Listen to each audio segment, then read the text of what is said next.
Channel में आप सबका स्वागत है। कल हमने भक्तमाल का मंगलाचरण सुनाया था आपको। आज हम भक्तमाल का प्रारंभ, उसमें 24 अवतारों की कथा है, तो वो सुनाने जा रहे हैं। तो चलिए गुरु वंदना कर लेते हैं।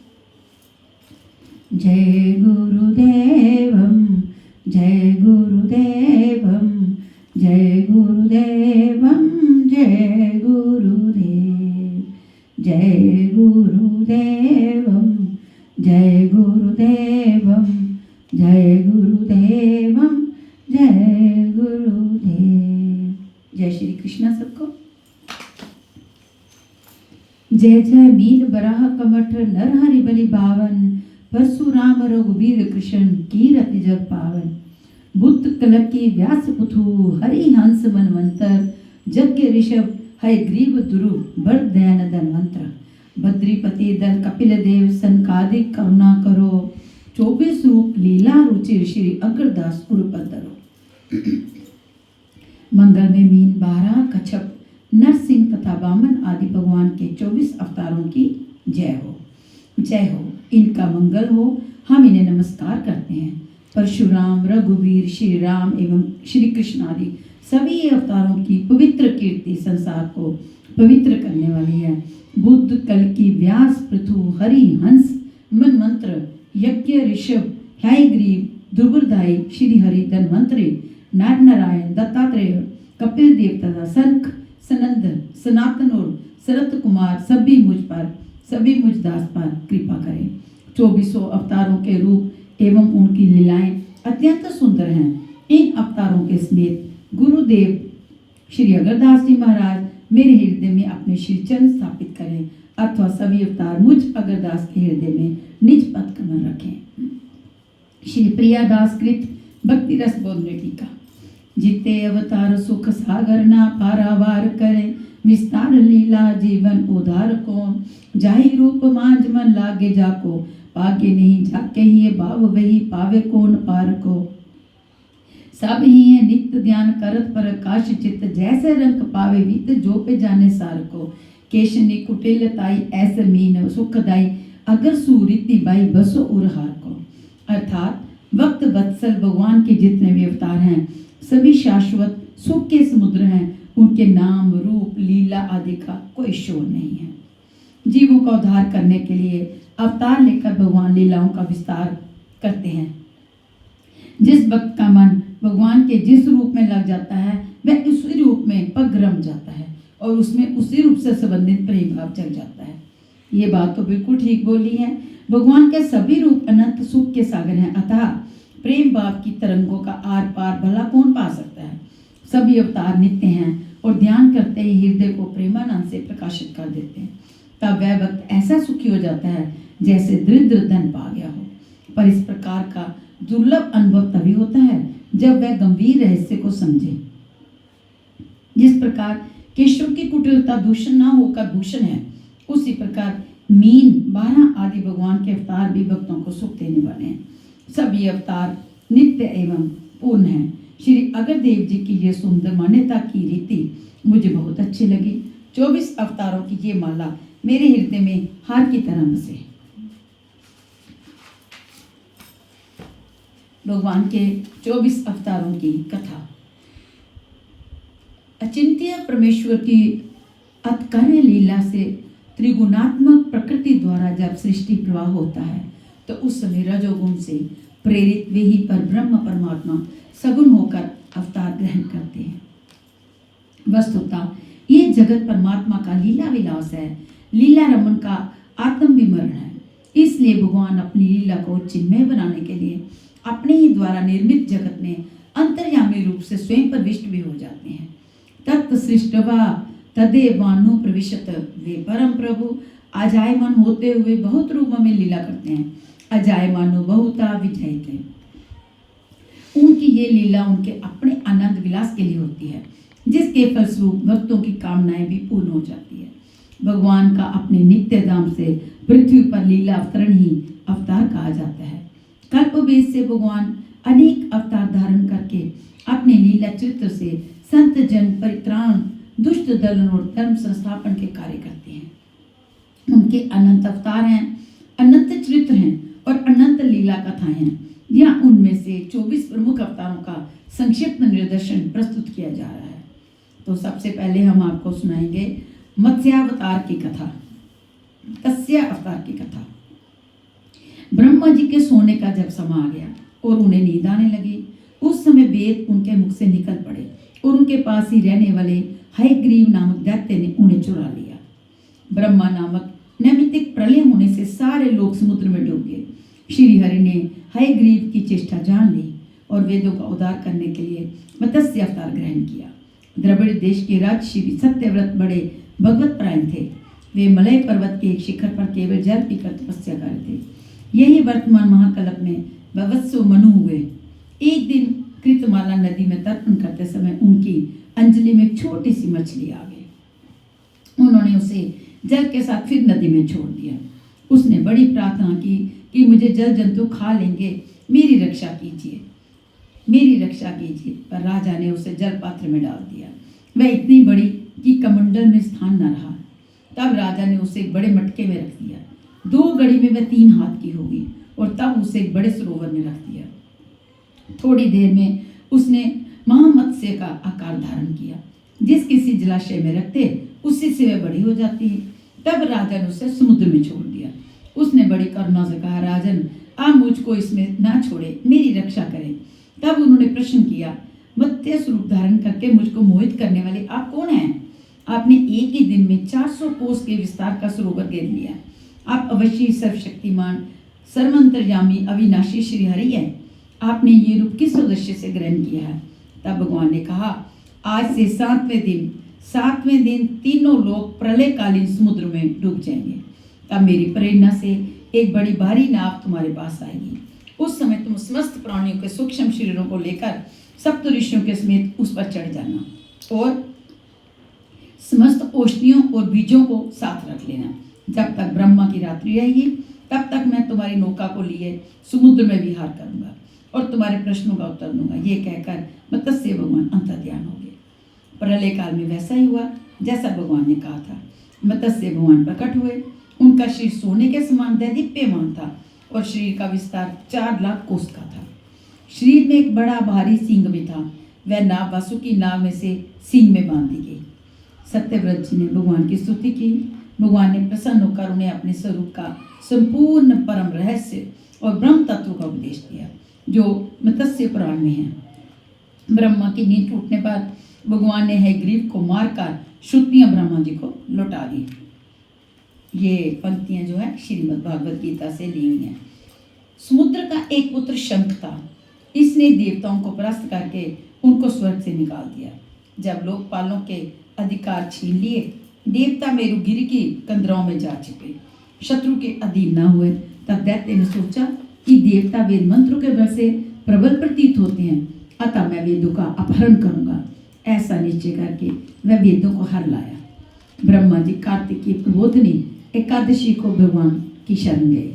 भगवान ने आश्वासन दिया और मछली के समान रूप धारण करके आकाश से वे विंध्य पर्वत निवासी कश्यप मुनि की अंजलि में गिरे।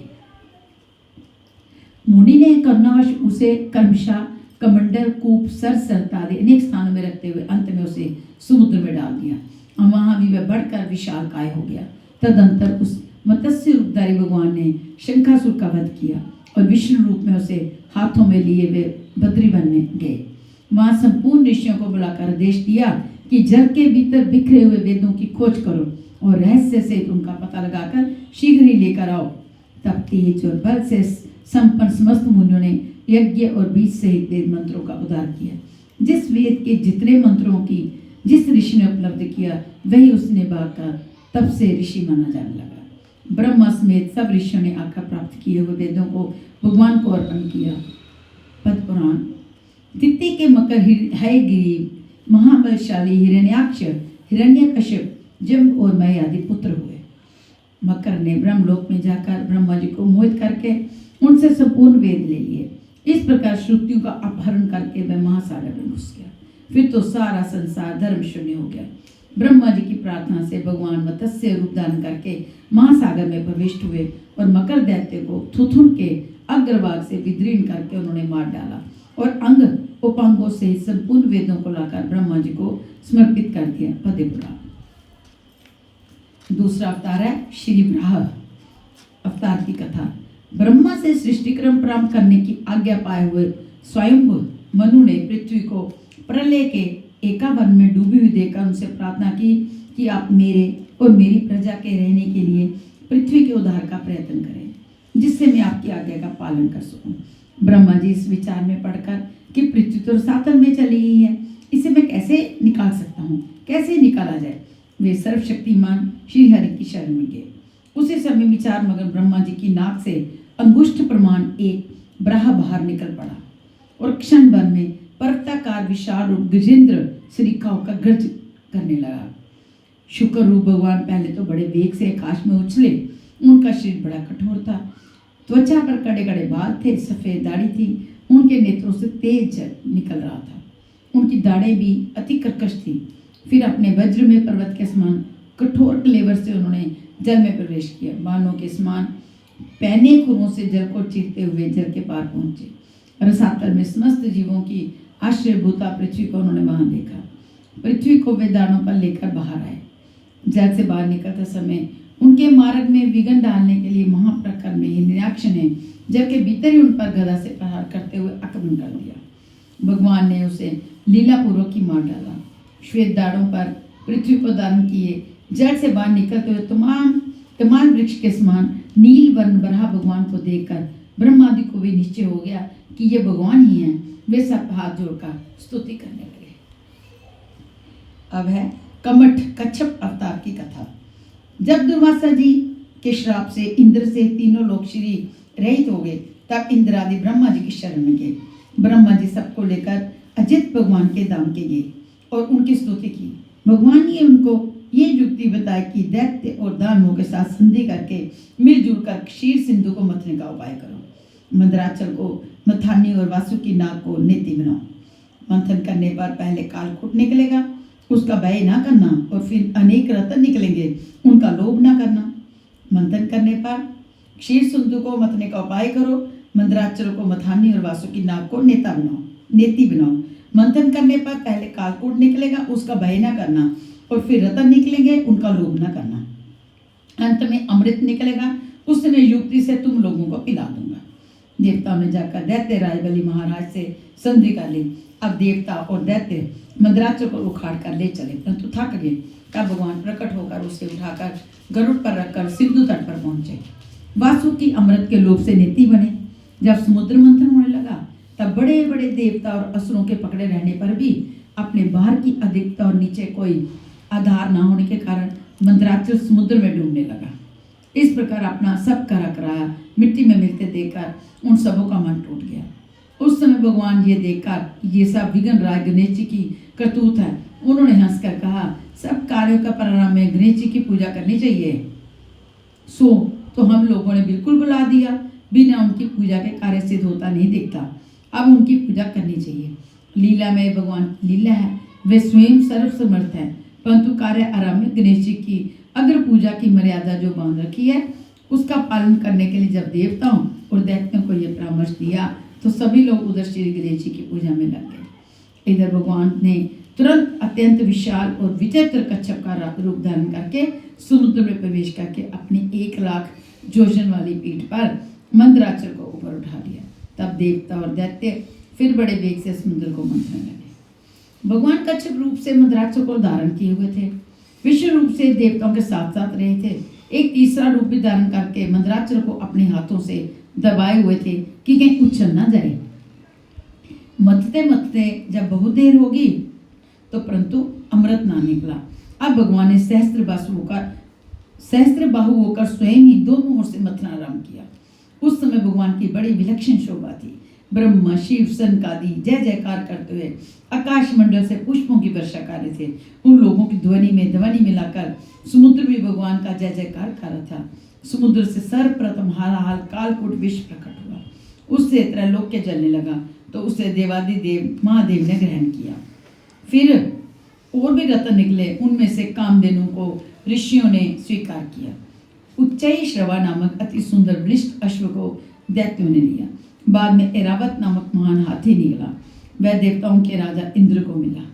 कौस्तुभ मुनि के प्रति स्वभी लालायित थे, उसे भगवान ने अपने कंठ में धारण कर लिया। कल्प वृक्षु बिना किसी की अपेक्षा किए स्वर्ग में चला गया। अप्सराएं भी स्वेच्छा से स्वर्ग को प्रस्थान कर गई। भगवती लक्ष्मी ने अपनी ओर से उदासीन रहने पर भी स्वर्ग गुण संपन्न भगवान विष्णु को वरण किया। वारुणी देवी को दैत्यों ने बड़े चाव से लिया। धनुष तो किससे उठाई नहीं, तब भगवान विष्णु ने सुधारण किया। चंद्रमा को अनंत आकाश विचरने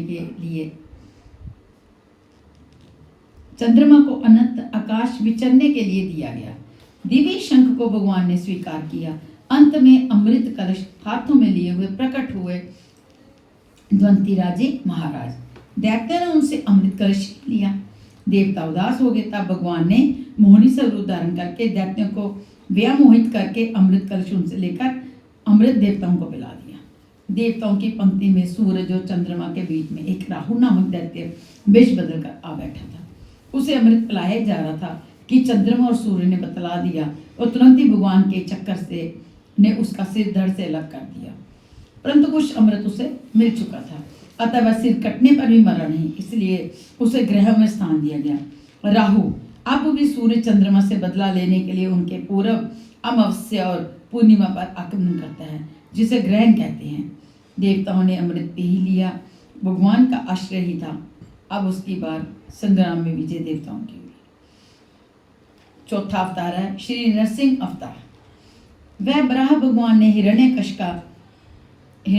का वध कर डाला था। तब उसकी माता दिति, उसकी पत्नी भानुमति, उसका भाई हिरण्यकश्यप और समस्त परिवार बड़ा दुखी था।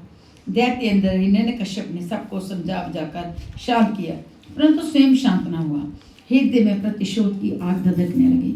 फिर तो उसने निश्चय किया कि तपस्या करके ऐसी शक्ति प्राप्त की जाएगी कि त्रिलोकी का राज्य निष्कंटक हो जाएगा और हम अमर हो जाएंगे। निश्चय कर लेने पर हिरण्यकश्यप ने मंदराचल की घाटी में जाकर ऐसा घोर तप किया कि जिससे देवलोक भी तृप्त हो गए। देवताओं की प्रार्थना पर ब्रह्मा जी ने जाकर उससे अमृतत्व छोड़कर अन्य कोई भी मनचाहा वर मांगने को कहा। उसने कहा कि मैं चाहता हूँ कि आपके बनाए हुए किसी प्राणी से मेरी मृत्यु न हो। भीतर बाहर, दिन में रात में, आपके बनाए हुए प्राणियों के अतिरिक्त और भी किसी जीव से, अस्त्र शस्त्र से, पृथ्वी आकाश कहीं भी मेरी मृत्यु न हो।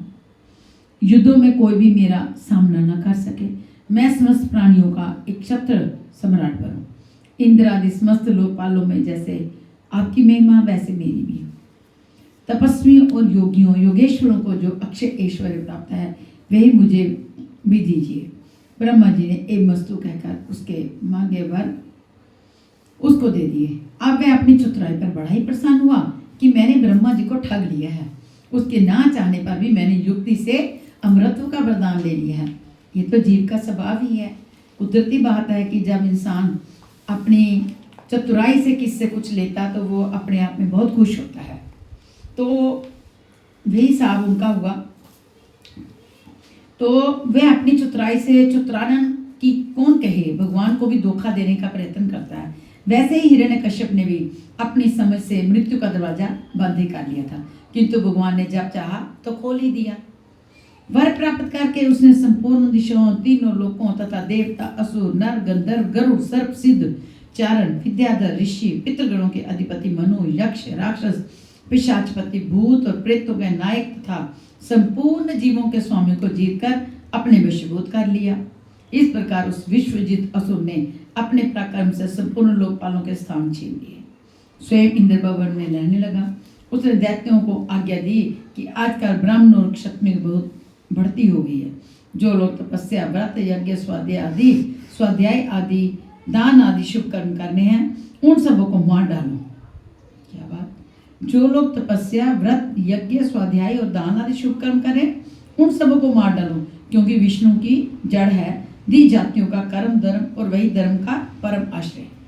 दैत्यों ने जाकर वैसे ही किया, परंतु जहाँ त्रैलोक्य में इस प्रकार धर्म का नाश किया जा रहा था, वहाँ हिरण्यकश्यप के पुत्रों में प्रहलाद जी जन्म में से ही भगवत थे। 5 वर्ष की अवस्था में भी अपने पिता को भगवत भक्ति का पाठ सुना रहे थे। पुत्र को अपने शत्रु विष्णु का भक्त जानकर उसने ये निश्चय कर लिया कि ये अपना शत्रु है जो पुत्र रूप से प्रकट हुआ, अतः उसे मार डालने की आज्ञा दी, पर दैत्यों के सब प्रयोग व्यर्थ हुए। तब हिरण्यकश्यप को बड़ी चिंता हुई। उसने उन्हें बड़े बड़े मत वाले हाथियों से कुचलवाया, विषधर संपों से डसवाया, कृत्या राक्षसी उत्पन्न कराई कि प्रहात को खा ले। पहाड़ों पर से नीचे गिरवाया गया, शंबरासुर से अनेकों प्रकार की माया का प्रयोग कराया गया, विष दिलाया गया, दहकती आग में प्रवेश कराया, समुद्र में डुबाया। क्या क्या नहीं किया था उन्होंने उस समय,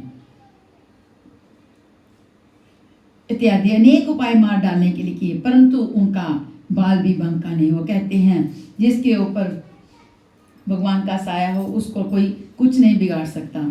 गुरु पुत्रों की सलाह से वे वरुण पाश से बांध कर रखे जाने लगे कि कहीं भाग ना जाए, और गुरु पुत्रों इन्हें अर्थ धर्म और काम की शिक्षा देने लगे। छुट्टी के समय प्रहलाद जी ने संवयसक असुर बालकों को भगवत भक्ति का स्वरूप बताया, जिससे उनका सबसे पाठी असुर बालक भगवनिष्ठ हो गए। और ये देखकर पुरोहित ने जाकर सब हाल हिरण्यकश्यप से कहा। सुनते उसका शरीर फिर से क्रोध के मारे थर थर कांपने लगा, और उसने प्रहलाद जी को अपने हाथ से मार डालने का निश्चय किया। उन्हें बुलाकर बहुत डांटा, झिड़का और पूछा कि तू किसके बल पर मेरी आज्ञा के विरुद्ध काम किए जा रहा है। प्रहलाद जी ने उसे सर्वात्मा सर्वशक्तिमान भगवान के स्वरूप का उपदेश दिया। वह क्रोध से भरकर बोला, देखूं वह तेरा जगदीश्वर कहाँ है? अच्छा क्या कहा, वह सर्वत्र है तो इस खंबे में क्यों नहीं दिखता? अच्छा तुझे इस खंबे में दिखता है? मैं अभी तेरा सिर लग करता हूँ, देखता हूँ तेरा वह हरि तेरी रक्षा कैसे करता है। वे मेरे सामने आए तो सही, इत्यादि कहते कहते जब वह क्रोध को संभाल ना सका, तब सिंहासन पर से खड़े लिए कूद पड़ा, और प्रहलाद जी के ये कहते ही कि हाँ वह खंबे में भी है, उसने बड़े जोर से खंबे को एक गुस्सा मारा। उसी समय खंबे से बड़ा भारी शब्द हुआ। गुस्सा मारकर वह प्रहलाद जी को मारने के लिए झपटा था, परंतु उस अपूर्व घोर शब्द को सुनकर वह घबरा कर देखने लगा कि शब्द करने वाला कौन है। इतने में उसने खंबे से निकले हुए एक अद्भुत प्राणी को देखा। वह सोचने लगा, अहो ये ना तो मनुष्य ना सिंह, फिर ये नृसिंह रूप में कौन अलौकिक जीव है। वह उदेड़ बुन में लगा हुआ था कि उसके बिल्कुल सामने नरसिंह भगवान खड़े हो गए। भगवान उससे बड़ी देर तक खिलवाड़ करते रहे। अंत में संध्या समय उन्होंने बड़े उच्च स्वर से प्रचंड भयंकर अट्टहास किया, जिससे उसकी आंखें बंद हो गई। उसी समय झपट कर भगवान ने उसे पकड़कर राजसभा द्वार की ओर ड्यूटी पर ले जाकर अपनी जंघाओं पर गिराकर अपने नखों से उसके पेट को चीरकर उसे मार डाला। श्री वामन अवतार की कथा। भगवान की कृपा से ही देवताओं की विजय हुई। स्वर्ग के सिंहासन पर इंद्र का अभिषेक हुआ, परंतु अपनी विजय के गर्व में देवता लोग भगवान को भूल गए, विषय प्राण हो गए। इधर हारे हुए दैत्य बड़ी सावधानी से अपना बल बढ़ाने लगे। वे गुरु शुक्राचार्य जी के साथ साथ समस्त मृगवंशी विश्वजीत ब्राह्मणों की भी सेवा करने लगे, जिससे प्रभावशाली मृगवंशी अत्यंत प्रसन्न हुए और दैत्य राजबलि से उन्होंने विश्वजीत यज्ञ कराया। ब्राह्मणों की कृपा से यज्ञ में स्वयं अग्निदेव ने प्रकट होकर रथ घोड़े आदि दिए और सुसज्जित हो अपना आशीर्वाद दिया। शुक्राचार्य जी ने एक दिव्य शंख और प्रहलाद जी ने एक दिव्य माला दी। इस तरह सुसज्जित हो सेना सहित उन्होंने जाकर अमरावती को घेर लिया। देव गुरु बृहस्पति के आदेशानुसार देवताओं सहित इंद्र ने स्वर्ग को छोड़ दिया और कहीं जा छिपे। विश्व विजय हो जाने पर मृगवंशियों ने बलि से 100 अश्वमेध यज्ञ कराए। इस तरह प्राप्त समुद्र राज्य लक्ष्मी का उपभोग वे बड़ी उदारता से करने लगे। अपने पुत्रों का ऐश्वर्य राज्यादि छिन जाने से माता अदिति बहुत दुखी हुई। अपने पति कश्यप जी के उपदेश से उन्होंने पयोव्रत किया। भगवान ने प्रकट होकर कहा कि ब्राह्मण और ईश्वर बलि के अनुकूल हैं, इसलिए वे जीते नहीं जा सकते। मैं अपने अंश रूप से तुम्हारा पुत्र बनकर तुम्हारे संतान की रक्षा करूंगा। इतने कहकर भगवान अंतर्ध्यान हो गए। और फिर भाद्रपद शुक्ल द्वादशी को मध्याह्न काल में अविजित मुहूर्त में भगवान विष्णु महर्षि कश्यप के अंश द्वारा अदिति के गर्भ से प्रकट हुए, और कश्यप आदिति के देखते देखते उसी शरीर में वामन ब्रह्मचारी का रूप धारण कर लिया। ठीक वैसे ही जैसे कोई नट अपना वेश बदल ले। भगवान को वामन ब्रह्मचारी के रूप में देखकर महाराष्ट्र को बड़ा आनंद हुआ। उन लोगों ने कश्यप प्रजापति को आगे करके उनके जात कर्म आदि संस्कार करवाए। कश्यप जब उनका उपनयन संस्कार होने लगा, तब सूर्य ने उन्हें गायत्री का उपदेश दिया। बृहस्पति ने यज्ञोपवीत और कश्यप ने मेखला। पृथ्वी ने कृष्ण मर्ग चरम, वनस्पतियों के स्वामी चंद्र ने चंद्रमा ने दंड, माता अदिति ने कौपीन और उत्तरीय वस्त्र, आकाश के अभिमानी देवता ने छत्र, ब्रह्मा ने कमुंडल, सप्तऋषियों ने कुश और सरस्वती रुद्राक्ष की माला समर्पित की। कुबेर ने भिक्षा पात्र और साक्षात जगन माता अन्नपूर्णा ने भिक्षा दी। इस प्रकार उनकी ब्रह्मचर्य दीक्षा पूर्ण हुई। उसी समय भगवान ने सुना कि सब प्रकार की सामग्रियों से संपन्न यशस्वी बलि मृगवंशी ब्राह्मणों के देशानुसार बहुत से अश्वमेध यज्ञ करने हैं। तब उन्होंने वहां के लिए यात्रा की। राजा बलि नर्मदा नदी के ऊपर तट पर मृग कच्छ नामक क्षेत्र में मृगवंशियों के देशानुसार एक श्रेष्ठ यज्ञ का अनुष्ठान कर रहे थे। ठीक उसी समय हाथ में शस्त्र, दंड और जल से भरा कमंडल लिए वामन भगवान ने अश्वमेध यज्ञ के मंडप में प्रवेश किया। वे कमर में मूंछ की मेखला और गले में यज्ञ धारण किए हुए थे। बगल में मृगी चर्म जटा सिर पर थी। राजा बलि ने स्वागत वाणी से उनका अभिनंदन किया और चरणों को पखार कर चरणों को मस्तक पर रखा। फिर बटु रूपधारी भगवान से बोले, ब्राह्मण कुमार, ऐसा जान पड़ता है कि आप कुछ चाहते हैं। अब जो कुछ भी चाहते हैं अवश्य वे सब आप मुझसे मांग लीजिए। भगवान ने प्रसन्न होकर बलि का अभिनंदन किया और कहा, राजन, आपने जो कुछ कहा वह धर्मस्य होने के साथ साथ आपकी कुल परंपरा के अनुरूप है। फिर ये कहकर उन्होंने बलि के पूर्वजों का यशोगान किया।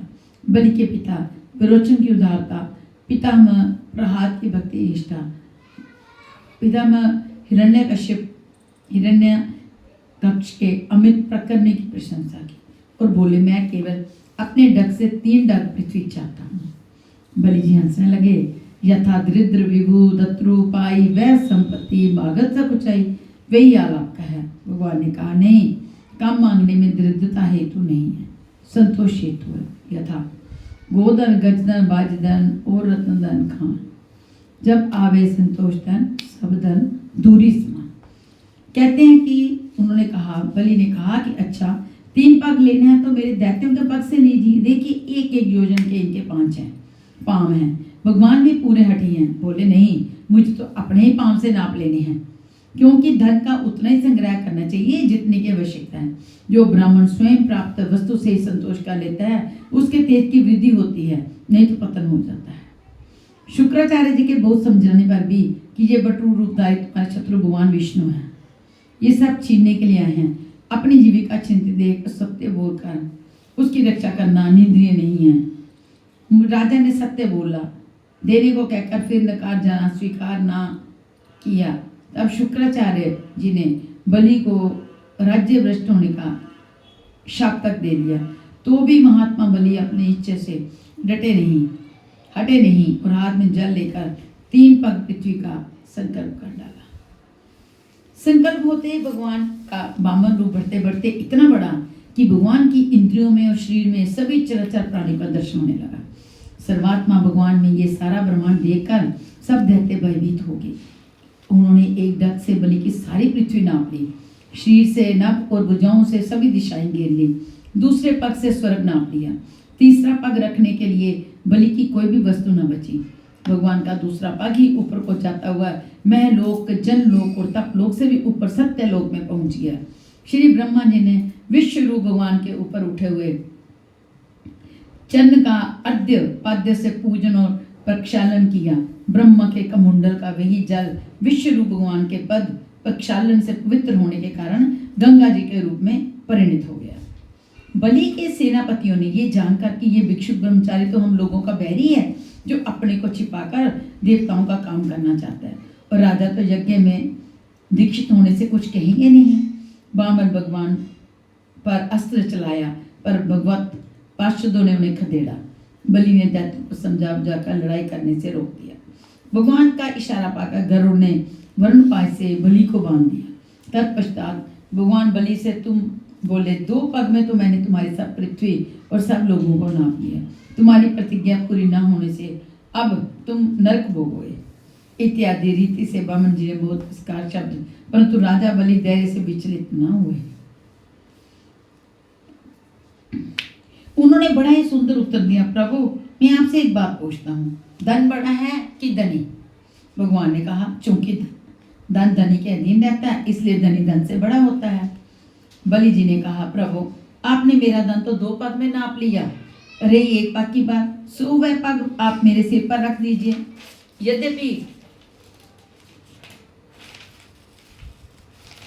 यद्यपि हूं तो मैं 2 पग से भी दी, परंतु एक ही पग में मैं आपके चरणों में आत्मसमन करता हूँ। भगवान बहुत प्रसन्न होकर ब्रह्मा जी से बोले, मैं जिस पर बहुत प्रसन्न होता हूँ उसका धन छीन लिया करता हूँ।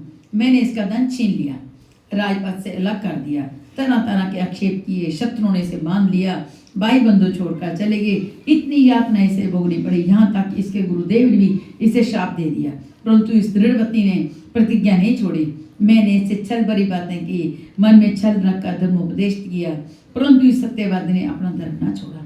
फिर राजा बलि को सुप्त लोक में रहने की आज्ञा दी गई और अपूर्व वर दिए। राजा बलि के आप द्वारपाल बन गए।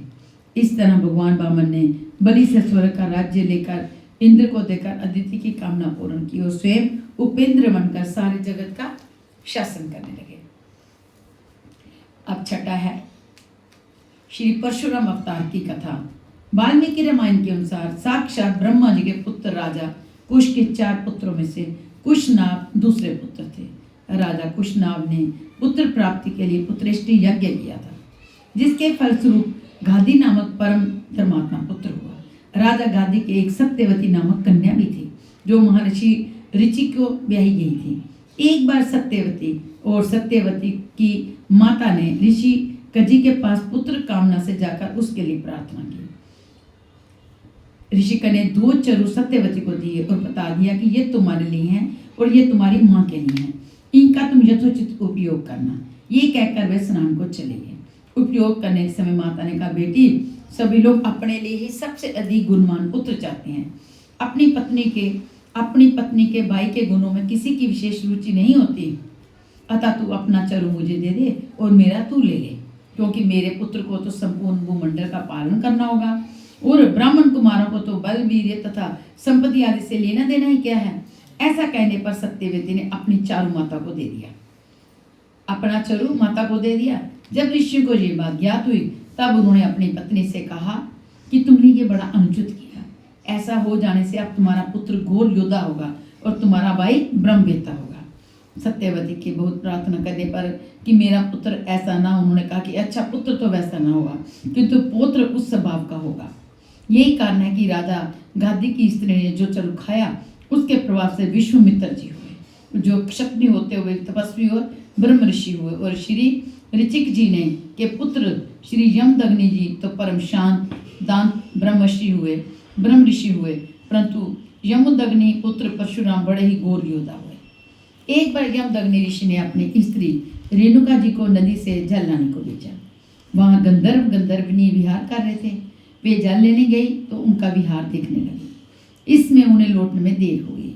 ऋषि ने देरी का कारण जान लिया। वह समझकर कि स्त्री को पर पुरुष की रति देखना महापाप है, अपने पुत्रों को बुलाकर एक एक करके आज्ञा दी कि माता को मार डालो, परंतु मात्र स्नेह व 7 पुत्रों ने इस काम को करना अंगीकार ना किया।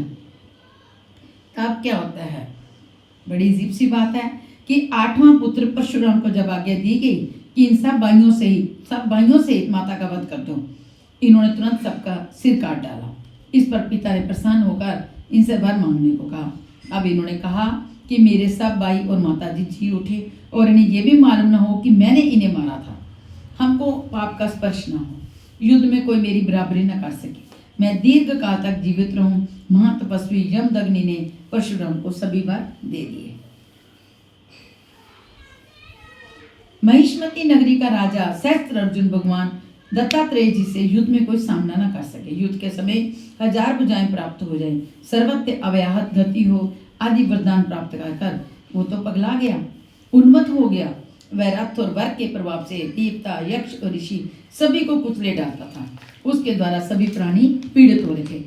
एक बार उसने केवल धनुष और बाण की सहायता से अपने बल के घमंड में आकर समुद्र को आच्छादित कर दिया। तब समुद्र ने प्रकट होकर उसके आगे मस्तक झुकाया और हाथ जोड़कर कहा, वीरवर बोलो, मैं तुम्हारी किस आज्ञा का पालन करूं? उसने कहा, यदि कहीं मेरे समान धनुर्धर वीर मौजूद हों जो युद्ध में मेरा मुकाबला कर सके तो उसका पता बताओ, फिर मैं तुझे छोड़कर चला जाऊंगा। तब समुद्र ने कहा, महर्षि यमदग्नि के पुत्र परशुराम युद्ध में तुम्हारा अच्छा सत्कार कर सकते हैं, तुम वहीं जाओ। ये सुनकर राजा ने वही जाने का निश्चय किया। अपने अक्षोहिणी सेना से राजा सहस्त्रार्जुन श्री मेघदग्नि ऋषि के आश्रम पर पहुंचे। ऋषि ने इनका यथोचित आतिथ्य सत्कार किया, जिससे वह चकित हो गया कि ब्रह्मासी के पास ऐसा ऐश्वर्य कहाँ से आया। ये मालूम होने पर कि ये सब कामधेनु की महिमा है, उसने मुनि से गौ मांगी। ना देने पर जबरदस्ती उसे छीन लिया और मुनि के प्राण भी ले लिए। उस समय परशुराम जी घर पर नहीं थे। घर पर आने पर उन्होंने माता को विलाप करते हुए पाया। कारण जानने पर उन्होंने पृथ्वी को निक्षत्रिय करने का संकल्प किया। कहते हैं कि विलाप में माता ने 21 बार छाती पीटी थी, अतः उन्होंने 21 बार पृथ्वी को निक्षत्रित किया। 21वीं बार क्षत्रियों का नाश करके परशुराम जी ने अश्वमेध यज्ञ किया और उसमें सारी पृथ्वी कश्यप जी को दान में दे दी। पृथ्वी क्षत्रियों से सर्वथा रहित ना हो जाए, इस अभिप्राय से कश्यप जी ने उनसे कहा कि अब ये पृथ्वी हमारी हो चुकी है, अब तुम दक्षिण समुद्र की ओर चले जाओ। क्योंकि परशुराम जी के पूर्वजों ने भी ये संहार कार्य अनुचित कहकर परशुराम जी को इससे निर्वृत्त होने का अनुरोध किया था और कश्यप जी ने भी पृथ्वी छोड़ देने को कहा। अतः परशुराम जी दक्षिण समुद्र की ओर ही चले गए। समुद्र ने अपने अंतर्गत स्थित महेंद्राचल पर इसको स्थान दिया। श्री परशुराम जी कल्पांत स्थायी हैं। किसी किसी भाग्यशाली पुण्यात्मा को ही उनके दर्शन हो जाते हैं। श्री राम अवतार की कथा 7वां। जब जब होई धर्म के हानि, बाढ़े असुर अदम अभिमानी, करी अनीति जाय नहीं वरनी, सीधे ही विप्र देनु सुरधरनी, तब तब प्रभु धरी विविध शरीरा, हरि कृपा निधि सज्जन पीरा। असुर मारी था पही सुरन, राखी निज श्रुति से तू, जग विस्तार विशद जस, राम जन्म कर हेतु, सियावर राम जय जय राम। कहते हैं अपनी इस प्रतिज्ञा के अनुसार अकारण करुण कर्ण वर्णाल्य भक्त स्थल भगवान श्री रामचंद्र जी 4 रूप धारण करके श्री अयोध्यापति चक्रवर्ती महाराजाधिराज श्री दशरथ जी के पुत्र में चैत्र शुक्ल 7 रामनवमी को अवतरित हुए। उन्होंने श्री कौशल्या जी को की कृषि से श्री राम, श्री कैकेयी जी की कुक्षी से श्री भरत, श्री सुमित्रा जी की कुक्षी से श्री लक्ष्मण और शत्रुघ्न प्रकट हुए। यथा समय जात कर्म नामकरण चूड़ाकरण यज्ञ उपवेश संस्कार सानंद संपन्न हुए। श्री राम किशोरावस्था में प्रवेश करते हैं और जय विधि सुखी होई पुरलोगा, करी कृपा निधि सोई संयोगा। आयुसु मागी करही पुर काजा, देखी चरित हर्षे मन राजा। इसी हर्षोल्लास के बीच एक दिन श्री विश्वामित्रा जी आते हैं। श्री दशरथ जी महाराज से अपने यज्ञ रक्षणराज श्री राम जी और श्री लक्ष्मण जी को मांग ले जाते हैं। यज्ञ में विघ्न डालने वाला तारका, मारीच, सुबाहु आदि असंख्य राक्षसों का सहजी श्री राम और लक्ष्मण ने वध कर डाला। जब निर्विघ्न समाप्त हुआ, फिर श्री विश्वामित्र जी के साथ जनकपुर में श्री सीता जी का स्वयंवर देखने के निमित्त जाकर विशाल शंभु धनु, जिसे त्रैलोक्य के बटमानी वीर डिगा भी न सके थे, उसे श्री राम जी ने मध्य से ऐसे तोड़ डाला जैसे मतवाला हाथी कमलनाग को तोड़ डालता है। पश्चात ये शुभ समाचार श्री अयोध्या भेजा गया और श्री दशरथ राज जी आए तो बरात लेकर श्री राम जी के ब्याह के लिए, परंतु ब्याह हो गया चारों राजकुमार का। अपनी वृद्धावस्था का आवास पाकर श्री दशरथ जी महाराज ने उत्तम गुणों से युक्त और सत्य पराक्रम वाले सद्गुणशाली अपने प्रियतम ज्येष्ठ श्रेष्ठ पुत्र श्री राम जी को, जो प्रजा के हित में संलग्न रहने वाले थे, प्रजा वर्ग का हित करने की इच्छा से प्रेमवश युवराज पद पर अभिषिक्त करना चाहा। तदनंतर श्री राम के राज्याभिषेक की तैयारियां देखकर रानी कैकेयी ने, जिसे पहले ही बार दिया जा चुका था, देव माया से मोहित होकर मंथरा से उकसाई जाकर राजा से ये मांगा कि श्री राम का निर्वासन वनवास और भरत का राज्याभिषेक हो। कैकेयी का प्रिय करने के लिए पिता की आज्ञा के अनुसार इनकी प्रतिज्ञा का पालन करते हुए वीर श्री राम वन को प्रभु के साथ चल दिए। विदेह वंश वैजयंती मिथिलेश राज नंदिनी श्री राम प्रिया श्री जानकी और श्री सुमित्रानंद लक्ष्मण जी प्रेमवश प्रभु के साथ चल दिए। उस समय पिता श्री दशरथ जी ने अपना सारथी बेचकर एवं पूर्ववासियों ने स्वयं साथ जाकर दूर तक उनका अनुसरण किया। श्री श्रृंगवरेपुर में गंगा तट पर अपने प्रिय सखा निषाद राज जी गृह के पास पहुंचकर धर्मात्मा श्री राम ने सारथी सुमंत्र जी को अयोध्या के लिए विदा कर दिया। निषाद राज गुरु लक्ष्मण और सीता जी के साथ श्री राम मार्ग में बहुत जल वाली नेको नदियों को पार करते करते एक वन से दूसरे वन को गए। महर्षि भरद्वाज जी का दर्शन पाकर गु को वापस उन्होंने महर्षि वाल्मीकि जी का दर्शन किया और उनकी आज्ञा से चित्रकूट पहुंचकर वहां वे तीनों देवता और गंधर्वों के समान वन में नाना प्रकार की लीलाएं करते हुए एक रमणीय पर्णकुटी बनाकर उसमें सानंद रहने लगे।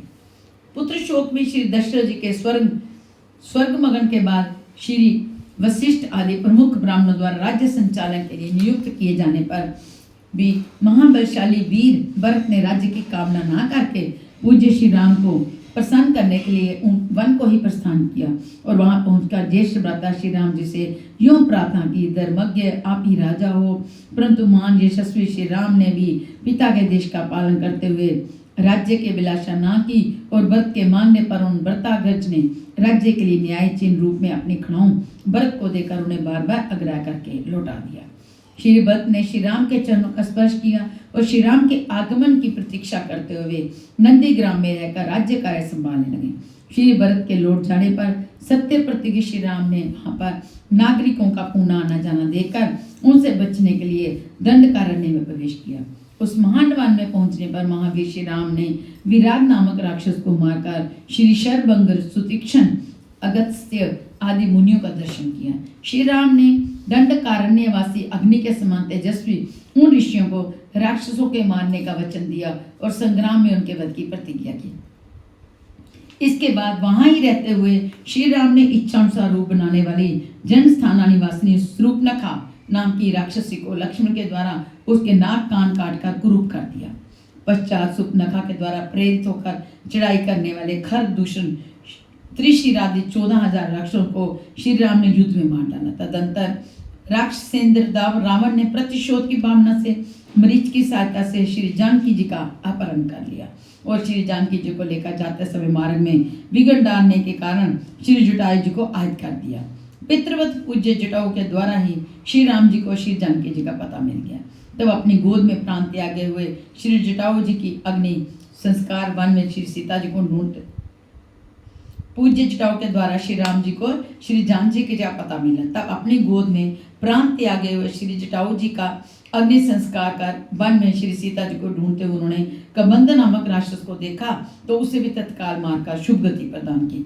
कबंध के द्वारा संकेत पाकर श्री राम परम भागवती शबरी जी के वहां पहुंचे। इससे उनका पूजन किया।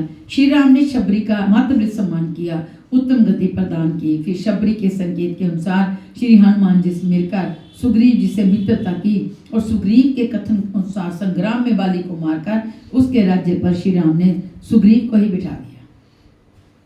तब उन वानरराज सुग्रीव ने भी सभी वानरों को बुलाकर श्री जानकी जी का पता लगाने के लिए भेजा।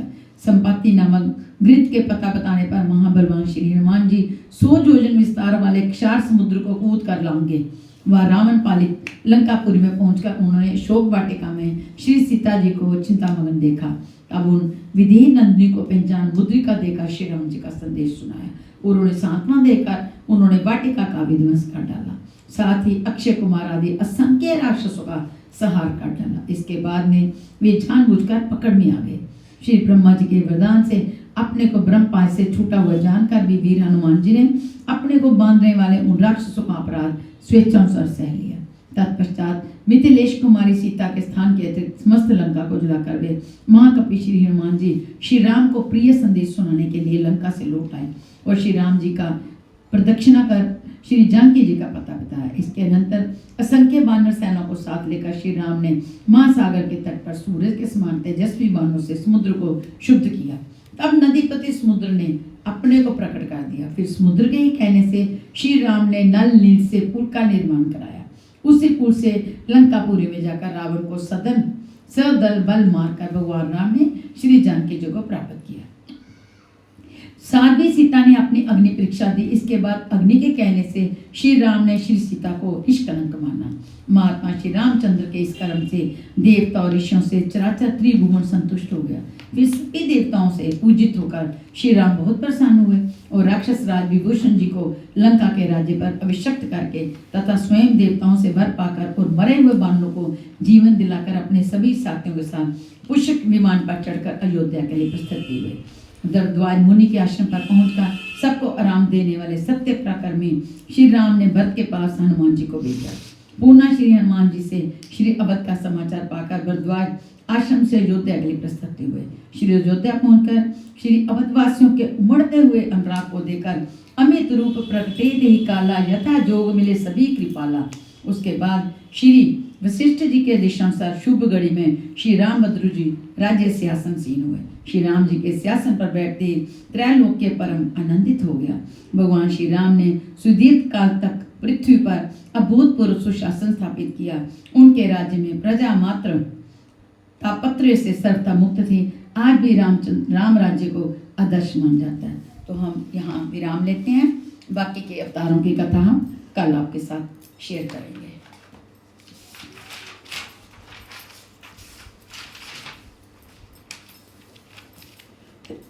श्री कृष्ण गोविंद हरे मुरारी, हे नाथ नारायण वासुदेव। श्री कृष्ण गोविंद हरे मुरारी, हे नाथ नारायण वासुदेवा।